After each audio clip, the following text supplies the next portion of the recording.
Sir अब आते हैं हमारे आज के पॉडकास्ट के कोर पे where we will be talking about हमारी कंट्री के अंदर कुछ ऐसे बहुत बड़े सेंसिटिव केसेस जो आपने आपकी एजेंसी ने हैंडल किए, जहाँ पे आपको भी लगा कि यार नॉर्मल लोग शायद सोच भी नहीं सकते वो चीज़ें हो गई। और अब जैसा कि हम सब जानते हैं शादियों का सीज़न चल रहा है, it's the month of December. नवंबर में इतनी शादियां हुई, दिसंबर में, जनवरी, फरवरी, मार्च, अप्रैल, अभी शादियों का फुल ऑन सीज़न है। लाखों शादियां होनी है हमारी कंट्री में।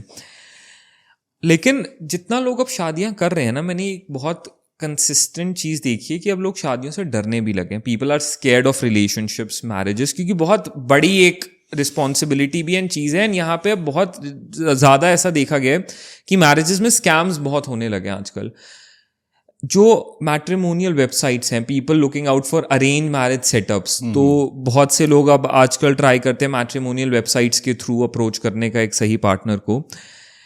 एज अ प्राइवेट डिटेक्टिव, कभी आपके पास कोई ऐसा केस आया जहाँ पे आपने देखा हो कि मैट्रिमोनियल वेबसाइट के थ्रू किसी के साथ कोई बहुत बड़ा गड़बड़ हुई, कोई स्कैम हुआ? मैं आपको एक बात बताऊं, जितने भी केसेस हमारे मैट्रिमोनियल फ्रॉड्स के आते हैं ना, 90% केस मैट्रिमोनियल वेबसाइट के थ्रू होते हैं, राइट। सो और मैट्रिमोनियल वेबसाइट के थ्रू क्या होता है कि आप सामने वाले पर्सन को अच्छी तरह जानते नहीं हो। कई सारी मैट्रिमोनियल वेबसाइट्स ने आधार वेरिफिकेशन तो शुरू कर दिया है, बट इंडिया जैसी कंट्री में, ठीक है, आधार नकली बनवा लेना कोई बहुत बड़ी बात नहीं है। किसी अपनी आइडेंटिटी ही फेक कर लेना। सपोज मैं नमित के नाम से अपनी आइडेंटिटी एक अकाउंट खोल लिया, नमित का आधार नंबर मेरे पास है, वही आधार नंबर वेरीफाई करा लिया, ठीक है, बट मैं हूं तो Naman, right. So it is not difficult. So किसी और की आइडेंटिटी यूज़ कर लेना भी बहुत ईजी है इंडिया के अंदर, और ये ऐसे केसेस भी हमें बहुत सारे पकड़े हैं, राइट। सो क्या होता है कि मैट्रिमोनियल साइट्स पे जब आप अपनी प्रोफाइल को डालते हो, ठीक है, these profiles are not thoroughly verified. अब क्या होता है कि अच्छा, जो इजी टारगेट कौन होते हैं? इजी टारगेट वो लोग होते हैं who have cross the age of marriage और they have been divorced earlier, people who are desperate to get married more. हाँ, ठीक है। सो अब जब एज क्रॉस हो जाती है तो क्या होता है कि आपके लिए चॉइसेस कम हो जाती हैं। हाँ। अच्छा, और जब डिवोर्स हो जाता है तब भी चॉइसेस कम हो जाती हैं। तो आपको लिमिटेड चॉइसेस में किसी को चूज करना पड़ता है। एंड ये जो मैट्रिमोनियल फ्रॉडस्टर्स होते हैं ना, इनको सब मालूम होता है कि किसी की साइकोलॉजी को कैसे कैप्चर करना है। कुछ लोग होते हैं जो एनआरआई एजेंट्स बन के आपसे बातें करेंगे, कहेंगे जी मैं अफगानिस्तान में डॉक्टर हूँ, मैं आर्मी में काम करता हूँ, मैं रॉ में काम करता हूँ, मेरे पास जो है वो प्रॉब्लम्स हैं, मैं अपनी आइडेंटिटी पूरी तरीके से रिवील नहीं कर सकता हूँ, मैं बिजी बहुत रहता हूँ। एंड धीरे धीरे करके आपसे बातें करना शुरू करेंगे। आप उनकी प्रोफाइल देख, अच्छा, बातों में क्या होता है कि चैंपियन होते हैं। इनके पास अगर ये डॉक्टर बोलेंगे ना, तो इनका डॉक्टर की पूरी नॉलेज होगी, ठीक है, उनका पूरा कवर होगा कि आज मैं इस सर्जरी में बिजी था, आज मैं ये काम कर रहा था, आज मैं वो काम कर रहा था। अगर आर्मी बोलेंगे तो आर्मी की पूरी नॉलेज होगी, राइट। सो रॉ बोलेंगे तो उसकी पूरी नॉलेज होगी, ठीक है। So they are going to play with the brain. वो आपको कन्विंस कर देंगे कि हाँ वो ऐसी किसी प्रोफाइल में काम करते हैं। And then after you get emotional with them, आपको पूरा टाइम देंगे, आपसे बातें भी करेंगे, आपकी प्रॉब्लम्स को डिस्कस भी करेंगे। अच्छा, क्या होता है कि एक बार ना एक टाइम पे आता है जब आदमी किसी ज़्यादा बातें करता है तो इमोशनली डिपेंडेंट हो जाता है उसके ऊपर। क्योंकि आप अपनी लाइफ की इनसिक्योरिटीज़ को, अपनी लाइफ की पहले तो आप अच्छी बातें डिस्कस करते हो, बट धीरे धीरे करके आप लाइफ की इनसिक्योरिटीज़ को डिस्कस करना शुरू कर देते हो, ठीक है। लाइफ में आप क्या खराब चल रहा है वो भी डिस्कस करना शुरू कर देते हो, बिकॉज आपको वो सपोर्ट देता है सामने वाला। तो आप उसके ऊपर इमोशनली डिपेंडेंट हो जाते हो, और ये इमोशनली डिपेंडेंट करते चले जाते हैं आपको अपने ऊपर। जब 2 महीने का टाइम पास हो जाता है ऐसे करते करते, या 3 महीने का टाइम पास हो जाता है, then their demands start arising. मेरी मदर घर में इल हो गई हैं, उनको इमीडिएट पैसे की ज़रूरत है, मैं भेज नहीं पा रहा हूँ, can you send that money on this account, ठीक है। तो कितने की ज़रूरत है? पहले कम मांगते हैं, अभी 2 लाख रुपए की सिर्फ ज़रूरत है, आप प्लीज़ 2 लाख रुपए जमा करा दो, कर देते हैं। फिर थोड़ा टाइम फिर बातें करते रहते हैं, फिर थोड़ा टाइम बाद कि अरे मैं तो यहाँ पे फंस गया हूँ, मेरे पास यहाँ पे प्रॉब्लम हो गई है, और यहाँ पे मैं अपने बैंक अकाउंट से पैसे विड्रॉ नहीं कर पा रहा हूँ, आप प्लीज़ इतने पैसे जमा करा दोगे। देन वो फिर से जमा करा देते हैं। फिर कहते हैं मैंने आपके पास कस्टम्स से गिफ्ट भेजा, कस्टम्स पे अटक गया है वो, आपके पास मैंने एक डायमंड का सेट भेजा था, लेकिन उन्होंने वो देख लिया कस्टम्स पे, उसको छुड़ाने के लिए जो है मैंने यहाँ से सेट भेजा, वो 50 लाख रुपीज़ का सेट है या कुछ और चीज़ है, गिफ्ट है, उसको छुड़ाने के लिए आपके 3 लाख रुपए लगेंगे, वो 3 लाख रुपए कस्टम्स में जमा कराने पड़ेंगे। वहाँ से कस्टमर ऑफिसर को बना के किसी को कॉल करवा देंगे कि जी आपका ऐसे ऐसे कोई कोरियर आया हुआ है, यहाँ पे हमारे कस्टम्स में फंसा हुआ है, ठीक है, इसने भेजा हुआ है, आपको इतने पैसे जमा करने पड़ेंगे, कस्टम से रिलीज़ कराना है। तो ऊपर से जाके लोग बेचारे इनोसेंट होते हैं, जाके जमा करा देते हैं पैसे। इस तरीके से लोग फ्रॉड कर लेते हैं। तो बेसिकली क्या है कि अलग अलग तरीक़ों से ना लोग फ्रॉड करते हैं। अच्छा कोई NRI एजेंट बन के फ़ोन करता है, कोई मैंने बताया आपको कोई लोकल भी बन के फ़ोन करता है, लोकली बता दिया कि मैं डॉक्टर हूँ.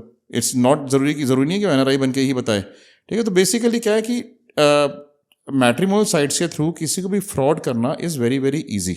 ओके. इम्पॉर्टेंट क्या है कि लोगों को ये जानना चाहिए कि जिससे भी वो बात कर रहे हैं वो कौन है at the initial stage itself. तो background check is mandatory. I tell you a story. जी. ये आपका अपना केस है? हमारा अपना केस है. Yes, we have just solved it a few months back. हमारे पास एक क्लाइंट आई. क्लाइंट कहती हैं कि मैं मैट्रिमोनियल वेबसाइट के थ्रू एक पर्सन से मिली हूँ and he is a doctor in India.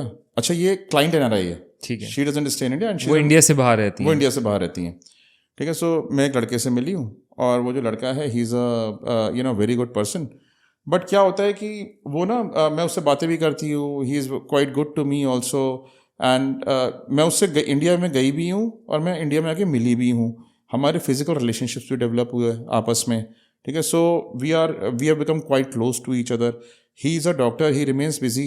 और वो आर्मी में डॉक्टर है. तो आर्मी में डॉक्टर क्या होता है कि प्रोटोकॉल्स होती हैं उनकी. कभी वो कॉल ले पाते हैं, कभी नहीं ले पाते हैं. बहुत लंबे लंबे टाइम तक के लिए. कभी कभी ऐसा भी होता है 3-4 दिन तक मेरा कॉल नहीं लेता है.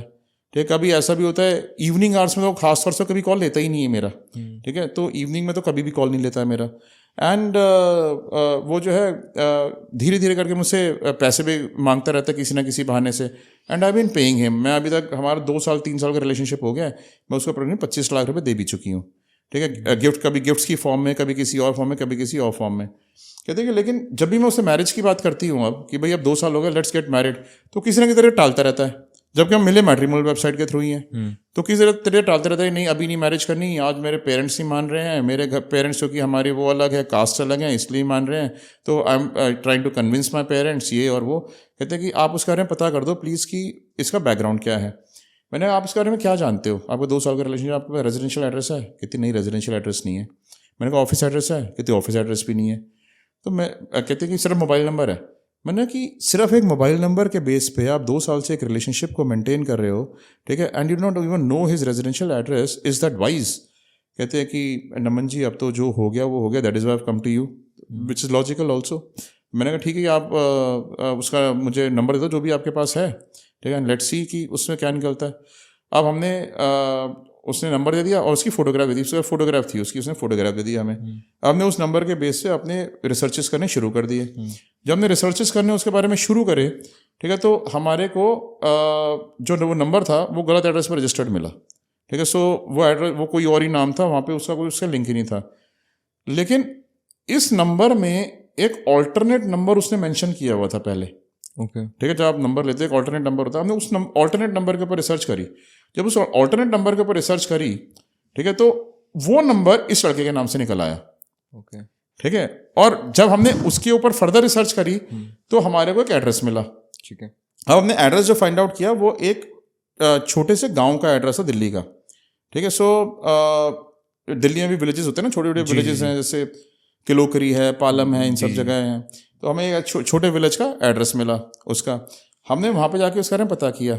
ठीक है. तो वहाँ पे जाके पता चला कि जी वो तो ये तो उसका बचपन का एड्रेस है, यहाँ पे तो बहुत पहले रहा करते थे, फादर मदर के साथ वो रहता था, यहाँ तो कब के शिफ्ट हो गए वो लोग. फिर हमने जो है उसके बारे में फर्दर रिसर्च शुरू करी. उस नंबर के ऊपर और रिसर्चेस करी. उस नंबर से रिलेटेड जितना भी डेटाबेस था वो सारे डेटाबेसेस निकाले उसके. तो हमें उसके और 3-4 एड्रेसेस मिले. तो हम हर एड्रेस में इन्वेस्टिगेशन करते पहुंचे. तो हम पहुंचे उसके लेटेस्ट एड्रेस पे पहुंच गए हम समहाउ, जहाँ पे वो अभी करंटली रहता है.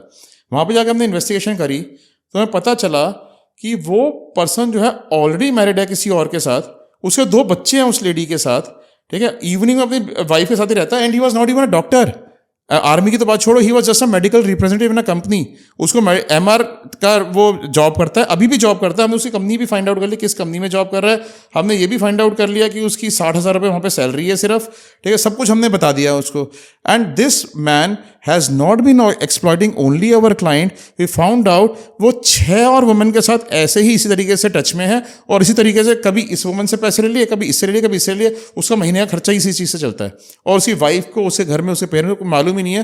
वो सोचते हैं कि ये कमाता बहुत है बाहर जाके. उनको भी नहीं मालूम है बाहर जाके क्या काम कर रहा है. और ये सारे मैट्रिमोनियल वाले फ्रॉड्स कर रहा है बंदा. और ये सारे मैट्रिमोनियल वाले फ्रॉड्स ही कर रहा है. उसी के थ्रू ही कमा रहा है. वो उसका प्रोफेशन है, उसकी इनकम का सोर्स है. गॉड. गॉड, तभी मतलब ऐसे केसेस के बाद लगता है कि how risky it is and कितना केयरफुल होना जरूरी है इस चीज में। बहुत केयरफुल होना जरूरी है। मैट्रिमोनियल साइट्स के थ्रू अगर आप रिलेशनशिप्स एस्टैब्लिश कर रहे हो तो you have to be sure कि जो सामने वाले प्रोफाइल से आप बात कर रहे हो सिर्फ उसके बात करने के तरीके पे मत जाओ। हाँ, या अगर वो कह रहा है तो मत मान लो, तो अगर उसको उसने मत मान लो जो भी उसने कहा है। वेरीफाई योरसेल्फ, उसके ऑफिस वेरीफाई करो, उसका रेजिडेंशियल एड्रेस लो। अगर कोई कहता है कि मैं डिवोर्स हो गया, कितने केस हमारे पास ऐसे आते हैं, ठीक है, जिसमें वो कहते हैं जी मेरा डिवोर्स हो गया प्रीवियस वाइफ से, ठीक है, लोग डिवोर्स की डिक्री भी नहीं मांगते, वो ये भी नहीं वेरीफाई करते पर्सन का एक्चुअली में कोर्ट में डिवोर्स हुआ भी या नहीं हुआ। कितने केस हमारे पास आए डिवोर्स हुआ ही नहीं होता, दोबारा से शादी कर रहे थे हमारे क्लाइंट के साथ और बाद में पता चलता प्रीवियस से तो वाइफ से तो उसका डिवोर्स ही नहीं हुआ। ठीक है, लोग हिचकते हैं, हेजिटेट करते हैं, they are still not open in India to ask for a divorce decree. भाई तू अपना रेजिडेंशियल एड्रेस प्रोवाइड कर, ठीक है, you provide your office address, you provide a copy of divorce decree, then we are going to get into a relationship with each other। जो genuine लोग होंगे ना वो आपको प्रोवाइड भी करेंगे और आपसे लेंगे भी। ट्रू, ठीक है, और जो इनजेन्युइन होंगे ना वो ईगो पे आ जाएंगे। नहीं ऐसा आपको क्यों चाहिए, आपको मेरे पर ट्रस्ट नहीं है, ठीक है, ये कोई तरीका होता है, how can you be so blunt, ठीक है, और या अवॉइड करना शुरू कर देंगे देना। तो आप तभी समझ जाओ कि फेक प्रोफाइल है। Got it.